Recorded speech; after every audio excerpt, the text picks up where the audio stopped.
Ici la voix maudite. Reactor online. Sensors online. Weapons online. All systems nominal. Bonjour à toutes et à tous, et bienvenue sur la voix maudite. Aujourd'hui, nous continuons notre exploration des mecs de la boîte de démarrage Alpha Strike. N'hésitez pas à rejoindre la cause en vous abonnant, partageant, likant et commentant cet audio. Devenez vous aussi des émissaires de la voix maudite, en nous aidant à porter loin notre passion commune.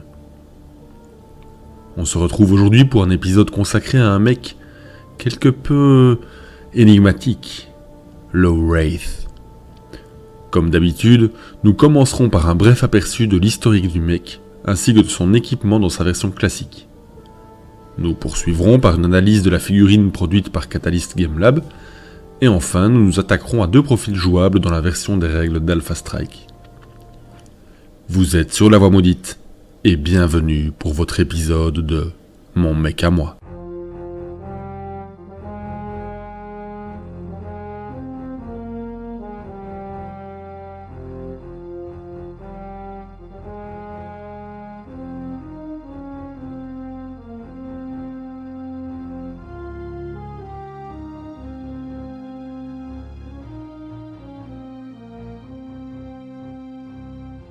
Le Wraith est moins connu que la plupart des machines que nous avons vues jusqu'à présent. Il est aussi redoutable qu'il est insaisissable sur le champ de bataille, tel le spectre qui lui donne son nom. Je profite de cette occasion pour faire une courte parenthèse sur les figurines du jeu. En réalité, la multitude de battlemechs de l'univers existait en figurines avant que Catalyst Game Labs ne soit aux commandes. Dans un futur podcast, nous évoquerons la saga de la licence, depuis sa création par Phasa Interactive. Si vous découvrez Battletech en notre compagnie, nous ne voulons pas vous submerger d'informations, car il est facile de se perdre tant l'univers et sa saga sont vastes. Néanmoins, c'est intéressant de savoir que tous les mecs que nous présentons ont été produits par d'autres marques auparavant, et sont également produits en version métal par la marque Ironwind Metal. Les versions des figurines des années 80 sont parfois franchement dépassées et prêtes parfois à rire aussi. Mais elles trouveront toujours leur place sur une table de jeu. La communauté Battletech a une légère tendance nostalgique, et c'est une chose que j'apprécie particulièrement en tant qu'adulte féru du jeu de figurines. Attaquons-nous donc au Wraith, un mec passionnant et redoutable, particulièrement intéressant à jouer. Son historique et ses caractéristiques, sa figurine, ses cartes d'unité pour Alpha Strike n'auront plus de secret pour vous. Lorsque l'entreprise de la Ligue des mondes libres Curtis Militech lança en 3055 le TR1 Wraith, l'accueil par les spécialistes fut plutôt réservé. Curtis Militech était en fait une société créée expressément par un fabricant de matériel de traitement de l'eau, Curtis Hydroponics, laquelle était par contre réputée pour ses produits utilisés dans toute la Ligue des mondes libres. Les constructeurs de battlemechs aux connaissances et au savoir-faire peaufiné depuis des siècles se moquaient de ce concurrent aux origines improbables, imaginant un réfrigérateur sur pattes. Mais à la surprise générale, le premier mech de Curtis Militech était bien autre chose. Le Wraith s'avéra être un mech hors norme, ultra moderne, une merveille du genre. Destiné à la reconnaissance en force, un des objectifs de conception était de le rendre capable de lutter contre ses homologues des clans, tout fraîchement arrivés dans la sphère intérieure. Les mecs des clans sont généralement conçus en misant davantage sur la vitesse et l'agressivité, plutôt que sur le blindage. Et le Wraith partage effectivement ces caractéristiques. Une des critiques régulièrement formulées à l'encontre de ce battlemech est la difficulté des réparations. En effet, son design et ses composants sont assez différents des autres battlemechs, beaucoup plus modernes. Au niveau de l'armement, sa faiblesse à longue portée peut le rendre plus vulnérable face à des adversaires aussi rapides, mais dotés d'armes à distance plus efficaces. Et les tacticiens de la sphère intérieure ont mis un certain temps avant de correctement déployer le Wraith en jouant sur ses atouts. Le Wraith pèse 55 tonnes. Il est construit autour d'un moteur LTV 385 XL qui lui permet d'atteindre la vitesse prodigieuse pour un mec de sa taille de 119 km/h. Cette vitesse extraordinaire constitue à elle seule un atout très utile. Mais le Wraith est de plus équipé de 7 jump jets, ce qui le rend extrêmement mobile, voire carrément insaisissable. 9 tonnes de blindage et une structure en endostyle lui confèrent une résistance très honorable. Son armement est cohérent puisque constitué d'un laser à impulsion large et 2 lasers à impulsion moyen. Ceci lui confère une bonne puissance de feu à courte et à moyenne portée, même si les 10 dissipateurs de chaleur double sont insuffisants pour refroidir la machine en cas de saut et de tir avec tout l'armement en simultané. Le cockpit de la machine est particulièrement exigu. Chaque centimètre de l'ensemble est exploité afin d'en tirer la quintessence.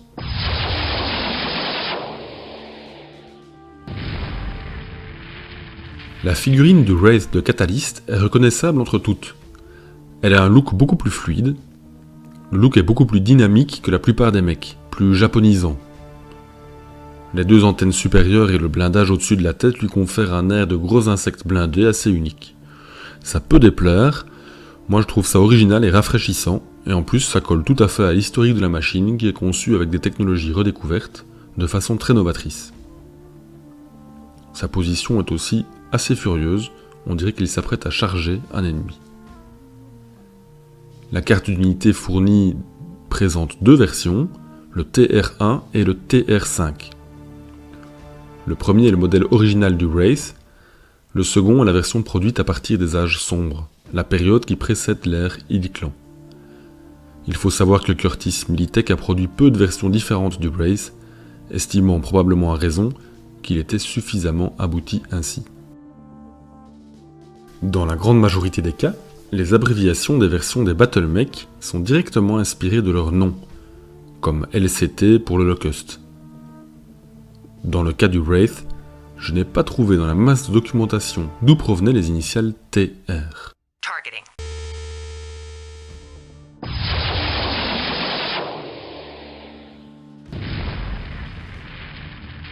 Observons les 2 versions du Wraith proposées. La taille et le TMM des 2 variantes sont identiques. La taille est de 2, c'est donc un mec moyen. Peu importe son mouvement, lequel change en fonction de la version, son modificateur de ciblage de la cible, ou Target Movement Modifier, le TMM, est de 3. C'est sans doute là son plus gros point fort, ce qui le rend particulièrement difficile à atteindre et lui permettra de survivre au déluge de feu qui risque de s'abattre sur lui. Même si un blindage de 5 points d'armure et une structure de 3 points lui assurent une certaine résilience, même en cas de coup au but. Car le Wraith devra s'approcher de ses victimes. Il dispose d'une capacité de dégâts de 3 à courte et à moyenne portée, mais de 0 à longue portée. Étant donné sa rapidité, vous devriez pouvoir assez facilement vous approcher de façon à faire parler les lasers à impulsion de ce redoutable spectre. Le TR1 est donc la version d'origine du Wraith, celle qui impressionna tant le public à sa sortie. Le TR1 possède un mouvement de 14 et une capacité de saut équivalente, ce qui est bien entendu énorme et lui permet de se moquer de nombre de décors tout en menaçant les ennemis ou les objectifs facilement. Le TR5 est la version la plus moderne du Wraith. En termes de règles, il dispose de 16 en mouvement et de 14 en saut, soit 2 pouces de plus en mouvement normal que le TR1, pour 1 point de plus. A nouveau, cela permet de souligner le travail d'abstraction fidèle de la règle classique de Battletech, qui a été réalisée pour les unités d'Alpha Strike. En effet, le TR5 dispose en réalité d'un moteur légèrement moins puissant que le TR1, qui lui procure une vitesse maximale normale inférieure. Par contre, il intègre un élément technologique très avancé, un supercharger, qui permet de réaliser de courtes séquences de surcharge de son moteur pour augmenter significativement sa vitesse. et ceci est représenté par les 2 pouces supplémentaires en mouvement terrestre. Enfin, le TR1 comme le TR5 disposent tous les deux de la capacité spéciale aînée qui, comme nous l'avons déjà souligné, permet d'ignorer les coups critiques au niveau des munitions. Le rôle tactique du Wraith est skirmisher ou tirailleur, c'est-à-dire qu'il est capable de se débrouiller seul sur le champ de bataille à la condition d'utiliser des tactiques de type hit and run. La flexibilité qu'accorde le blindage et surtout la vitesse qu'il possède lui donne la capacité de résister à un gros volume de tirs ennemis, mais il n'est pas conçu pour rester immobile et camper sur un objectif ou délivrer des tirs précis. Les skirmishers ou tirailleurs sont souvent utilisés pour diriger des strikers plus légers, fournir une menace sur les flancs aux côtés de brawlers ou de juggernauts plus lents, ou alors masser aux côtés d'autres skirmishers en tant que formation de cavalerie lourde.